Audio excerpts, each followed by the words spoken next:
Hi friends, welcome back. तो आज इस वीडियो में हम बात करेंगे सोल कॉन्ट्रैक्ट्स यानी सोल अग्रीमेंट्स के बारे में। ये सारे वो कॉन्ट्रैक्ट्स होती हैं जो हमारे सोल अर्थ पे आने से पहले बाकी सोल से करती हैं, ताकि जब हम अर्थ एक्सपीरियंस कर रहे हों तो ये सोल्स हमारी लर्निंग में और सोल ग्रोथ में हमें मदद कर सकें। वीडियो शुरू करने से पहले अगर अभी तक आपने सब्सक्राइब नहीं किया है तो प्लीज़ सब्सक्राइब करें। तो आइए शुरू करते हैं।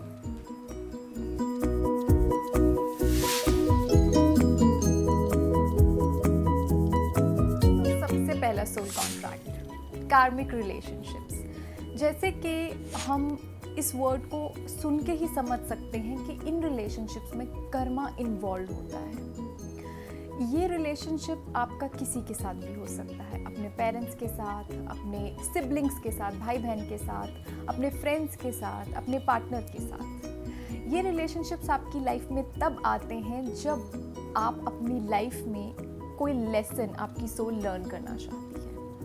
ये रिलेशनशिप्स बहुत ही टफ होते हैं, बहुत ही हार्ड होते हैं, क्योंकि आप कोई भी लेसन हार्ट ब्रेक के थ्रू या किसी भी सैड इवेंट के थ्रू सीखते हैं। जनरली ऐसे रिलेशनशिप में देखा गया है कि इंस्टेंट अट्रैक्शन बहुत होता है, लेकिन धीरे धीरे कर्मा अपना रोल प्ले करने लगता है और डिफरेंसेस बढ़ने लगते हैं। कुछ केसेस में डिफरेंसेस इतने बढ़ जाते हैं कि फिजिकल अब्यूज़ यानी मारपीट भी देखा गया है। ऐसी सिचुएशन में लोग खुद को बहुत बंधा हुआ पाते हैं और उनको ऐसा लगता है कि वो इस सिचुएशन से कभी निकल ही नहीं सकते। हो सकता है आपका कोई बॉस, जो आपका कार्मिक बॉस हो, वो आपको बहुत परेशान करता हो, आपका कोई कार्मिक टीचर आपको बहुत मारता हो, आपका कोई पेरेंट जो कार्मिक हो वो आपको हर बात पे कुछ ना कुछ कह देते हो। लेकिन इन सब का हमारी लाइफ में होने का एक ही मोटिव है कि ये हमें और निखार सकें और बेहतर हमारी सोल को बना सकें। अब सवाल उठता है कि क्या ऐसी रिलेशनशिप्स में हम हमेशा रहते हैं? इन रिलेशनशिप से हम तभी निकल सकते हैं जब हमारी सोल एक लेसन लर्न कर ले। जैसे ही आपकी सोल वो लेसन लर्न करती है, वैसे ही आप दोनों अपने अपने रास्ते पे निकल जाते हैं। अगर आपकी सोल ने अभी तक वो लेसन लर्न नहीं किया है तो आप उनके साथ हमेशा तब तक जुड़े रहेंगे, वो किसी भी कारण से हो सकता है, जब तक आप वो लेसन लर्न नहीं कर लें। अब बात करते हैं दूसरे कॉन्ट्रैक्ट की, जो कि है सोलमेट कॉन्ट्रैक्ट। ये कॉन्ट्रैक्ट पहले के कंपैरिजन में बहुत ही रिलैक्सिंग होते हैं। ये वो सोल्स होती हैं जिनसे आप ऑलरेडी बहुत सारे लाइफ टाइम में मिल चुके हैं और अब इस लाइफ टाइम में फिर से मिल रहे हैं, इसीलिए एक बहुत ही इंस्टेंट क्लिक होता है। आपको लगता है जैसे आप इनको बहुत सालों से जानते हैं। इस रिलेशनशिप में डिफरेंसेस कम होते हैं और सिमिलैरिटीज़ बहुत होती हैं। आप लोग सेम फ्रिक्वेंसी पे कहीं ना कहीं होते हैं, इस वजह से आप लोगों के बीच में जो भी रिलेशनशिप होता है वो बहुत ही relaxing, happy go lucky, jolly type का होता है। आपके सोलमेट कोई भी हो सकते हैं। आपके पेरेंट्स आपके सोलमेट हो सकते हैं, आपके टीचर, आपके दोस्त, आपके पार्टनर, वो सब लोग जो आउट ऑफ वे जाके आपको सपोर्ट करने के लिए हमेशा तैयार रहते हैं और जिनके लिए आपके दिल में भी उतना ही म्यूचुअल रिस्पेक्ट और केयर होता है, ऐसे सब रिलेशनशिप सोलमेट रिलेशनशिप्स कहे जा सकते हैं। ये रिलेशनशिप्स हमें हमारी सोल को हील करने में हेल्प करते हैं। ये हमें केयर, लव और म्यूचुअल रिस्पेक्ट सिखाते हैं। ये बहुत ही इजी गोइंग रिलेशनशिप होते हैं और इनके साथ होम कमिंग वाली फीलिंग आती है। तो अगर आपकी लाइफ में ऐसे सोलमेट्स हैं, जो कि कहा जाता है कि हम सब के 10 से 12 सोलमेट्स एक लाइफ टाइम में हम मिलते हैं, तो मुझे ज़रूर कमेंट्स में बताइए। अब बात करते हैं तीसरे सोल कॉन्ट्रैक्ट के बारे में, जो कि है ट्विन फ्लेम। अगर आप ऑलरेडी स्पिरिचुअल जर्नी पे चल रहे हैं तो मेरे ख्याल से ये टर्म ट्विन फ्लेम्स आपने आजकल बहुत सुनी होगी, क्योंकि ये बहुत ही पॉपुलर टर्म है आज के टाइम्स में। ट्विन फ्लेम्स, जैसे कि नाम से समझ रहे हैं, एक सोल को जब ट्विन डिवाइड कर दिया गया है और उससे दो ह्यूमन बींग्स बने, दो बींग्स बने, तो उसे ट्विन फ्लेम कहते हैं। बाकी रिलेशनशिप्स की तरह ये 10 या 12 या 15 नहीं होते, आपका ट्विन फ्लेम सिर्फ एक ही होता है। बहुत कम लोग एक लाइफ टाइम में अपने ट्विन फ्लेम से मिल पाते हैं, क्योंकि ट्विन फ्लेम एक हाईएस्ट फॉर्म ऑफ रिलेशनशिप है। ये बहुत ही प्योर रिलेशनशिप है। ये जनरली रोमांटिक टाइप के होते हैं, लेकिन इनका मिलने का मोटिव हैप्पीली एवर आफ्टर नहीं होता है।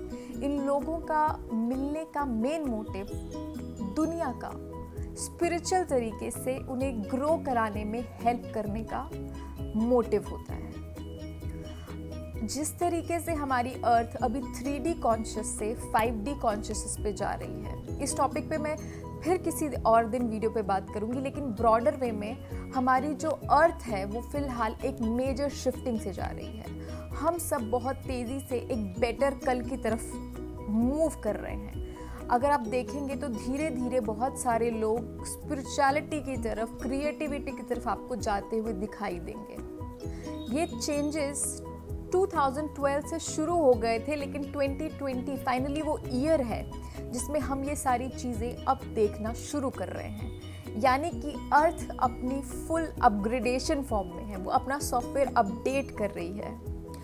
और जब अर्थ जो कि इतना बड़ा प्लैनेट है खुद को अपग्रेड कर रही है, वो अपने आप में पॉजिटिव एनर्जी लेके आ रही है, तो हम उसका इम्पैक्ट हर बीइंग में देख सकते हैं।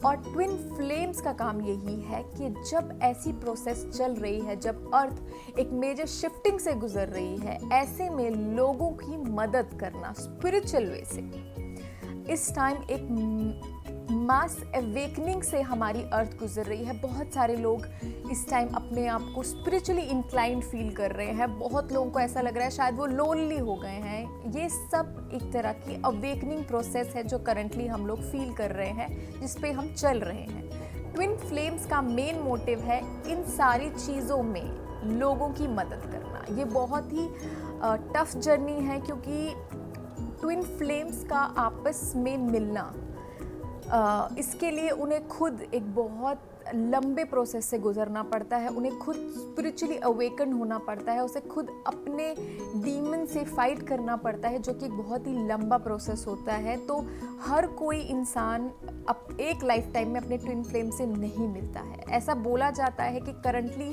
पूरे वर्ल्ड में शायद कुछ हज़ार लोग हैं जो एज ए ट्विन फ्लेम कुछ सालों में उभर के आने वाले हैं और स्पिरिचुअल जर्नी में पूरे वर्ल्ड की हेल्प करने वाले हैं। तो अगर आप उन लकी लोगों में से हैं और आपने कुछ ट्विन फ्लेम्स की जर्नी, आपको लगता है कि आप उस पे हैं, ट्विन फ्लेम्स के साथ भी जनरली वही होता है कि लोग बहुत ही आपस में म्यूचुअल अट्रैक्शन बहुत होता है, लेकिन क्योंकि इनकी जर्नी हमेशा सिर्फ साथ में रहने की नहीं होती, बल्कि पूरी दुनिया को स्पिरिचुअल अवेकनिंग में हेल्प करनी होती है, तो इन्हें अपने खुद पे बहुत शैडो वर्क करना पड़ता है। ये लोग जनरली दिखने में, बेशक इनका कल्चर बैकग्राउंड कितना ही डिफरेंट हो, ये लोग बहुत बार दिखने में सेम हो सकते हैं। बहुत सारे हो सकता है इनके चाइल्डहुड ट्रॉमा सेम हो सकता है इनके बर्थ डेट सेम हो सकता है इनके किसी एक पेरेंट का बर्थडे इनके बर्थडे से मिलता हो। मतलब बहुत सारी सिमिलैरिटीज़ होती हैं, और उसकी सिमिलैरिटीज़ का रीज़न यही है क्योंकि वो ट्विन फ्लेम्स होते हैं। वो एक सोल है जो 2 पार्ट में डिवाइडेड है, तो उनमें बहुत ज़्यादा सिमिलैरिटीज़ होती हैं। और जिस दिन वो मिलते हैं और अपने सारे शेडो वर्क्स, अपने सारे डीमन से लड़ के फाइनली यूनियन में आते हैं, उस दिन वो पूरे वर्ल्ड को स्पिरिचुअल अवेकनिंग में हेल्प करते हैं। तो आई होप ये वीडियो से आपको कुछ क्लैरिटी मिली हो। अगर आपका कोई भी सवाल है तो मुझे कमेंट्स में ज़रूर लिखें। मैं मिलती हूँ आपके नेक्स्ट वीडियो में। बाय।